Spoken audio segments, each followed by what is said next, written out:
मैं कुछ कर रहा हूं।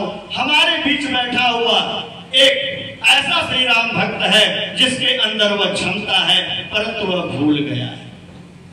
हनुमान जी एक किनारे बैठे हुए थे। इन वार्ताओं से हनुमान जी का कोई ध्यान नहीं था। क्यों नहीं था? हनुमान जी तो मग्न थे।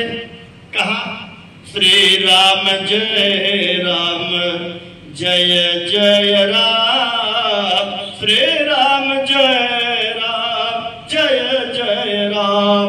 हनुमान जी श्री राम जी का मनन कर रहे थे।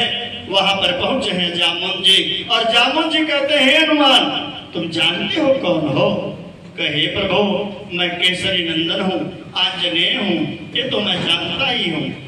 तो कह क्या रहे हैं हमारे गोस्वामी जी? लिखते हैं एक लाइन में, पवन तनय बल पवन समाना, बुद्धि विवेक ज्ञान निधाना।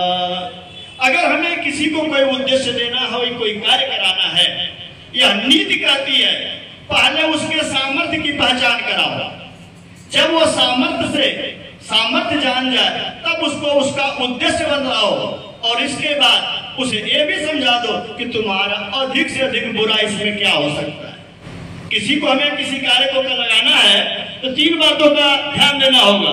उसका सामर्थ्य क्या है, और उस कार्य को उद्देश्य क्या है, और उसका अधिक से अधिक अनिष्ट क्या हो सकता है। जामुन जी 3 काम किए हनुमान जी के लिए। उन्होंने कहा है, हे हनुमान तुम पवन पुत्र हो। हनुमान जी कहे, महाराज ये क्या कह रहे हैं, आज तक तो मैंने किसी से सुना नहीं। तो उन्होंने कहा, तुम्हारे जन्म की कथा है। आज मैं मात्र बस 2 मिनट में हनुमान जी के जन्म की कथा बताना चाहूंगा, इसके बाद से आगे हम लोग चलेंगे। उन्होंने बताया कि तुम्हारे जन्म की एक विशेष कथा है, तुम बहुत बड़े बलवान हो। एक अप्सरा थी जिनका नाम पुंजिक स्थला था। यह अप्सरा अप्सराओं में अग्रगण्य थे। इंद्र के दरबार में एक से एक सुंदरी अप्सराएं हैं जो वहां पर नृत्य करती हैं। इंद्र महाराज जो देवताओं के राजा उनका मनोरंजन कराती हैं। परंतु वहां पे जब कोई त्रुटि हो जाती है तो इन लोगों को किसी न किसी कारण से श्राप मिल जाता है। तो जो पुंजिक स्थला नाम के अप्सरा थी, इनको श्राप मिला कि तुम जाकर के कपि योनि में जन्म लो, और वह वानर राजा कुंजर की पुत्री के रूप में जन्म लिया। पुंजिक स्थला जो है वानर राज कुंजर की पुत्री के रूप में जन्म लिया, जिनका नाम हुआ अंजना। और यह अंजना को यह वरदान प्राप्त था कि जब वो चाहे, जैसा रूप चाहे वैसा रूप को ग्रहण कर सकती थी। यही अंजना जी जब वयस्क हुई हैं तो इनका विवाह केसरी जी से हुआ है। यह अंजना जी एक पातिव्रत धारण करने वाली नारी थी, सती नारी थी। एक बार मौसम बहुत सुहावना था और एक पर्वत शिखर पर अंजना जी मनुष्य रूप में स्त्री का रूप धारण करके विचरण कर रही थी।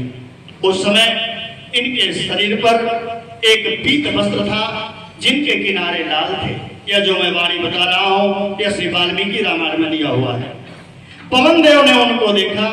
पवन देव अंजना जी जैसी सुंदरी को देख करके आकृष्ट हो गए और उन्होंने बलपूर्वक उनके वस्त्र को हवा के वेगों से छीन लिया। अंजना जी कुछ समझ नहीं पाई। इसके बाद अंजना जी को आभास हुआ कि कोई अलौकिक रूप से जो प्रतीत नहीं हो रहा है लेकिन मेरा आलिंगन कर रहा है। तो अंजना जी ने कहा, तुम कौन हो जो मेरे पातिव्रत धर्म को नष्ट करना चाहते हो, मेरे सतीत्व को नष्ट करना चाहते हो, जल्दी बताओ तुम।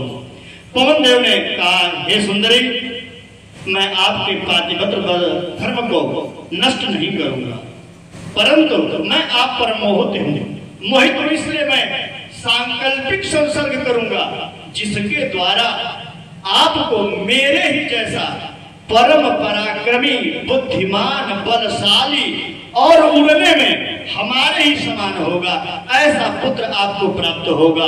जिससे अंजना जी प्रसन्न हुई और पवन जी देवता के सांकल्पिक संसर्ग से, हे हनुमान जी, आपको अंजना जी ने जन्म दिया एक गुफा के अंदर। इस प्रकार हनुमान जी का जन्म हुआ है। यह तो उनके जन्म की कथा बता दी है। दूसरा सामर्थ्य यहाँ पर इन्होंने एक बताया, दूसरा उनकी और क्षमताओं को बताए। एक जो हम लोग हनु गोस्वामी जी लिखे हैं, बाल समय रवि भाक्षलियो तब तीनों लोक भयो अधियारो। दूसरा ये प्रसंग बताते हैं कि हे हनुमान, जब तुम छोटे थे तो सूर्य को एक बहुत सुंदर फल जान करके और तुम सूर्य को निगलने चले गए। इससे इंद्रदेव कुपित हुए और कुपित होकर के उन्होंने वज्र का प्रहार कर दिया। उस वज्र के प्रहार से तुम्हारी बाई हनु यानी ठोड़ी टूट गई और तुम उदयगिरी पर्वत पर गिर गए। जब तुम्हें गिरा हुआ तुम्हें पिता ने पवन देव ने देखा तो उन्होंने अपना संचार बंद कर दिया, जिससे तीनों लोगों में हाहाकार मच गया। लोकपालों ने उनकी प्रार्थना करना शुरू कर दी उन्हें प्रसन्न करने के लिए। पवन देव प्रसन्न हुए, तब तक ब्रह्मा जी भी वहां पहुंच गए। कहे, हे पवन, तुम चिंता मत करो, यह जो तुम्हारा पुत्र है यह बहुत ही तेजस्वी है, इसे मैं वरदान देता हूं कि इसे किसी भी अस्त्र शस्त्र से हार ही नहीं पहुंचाई जा सकती।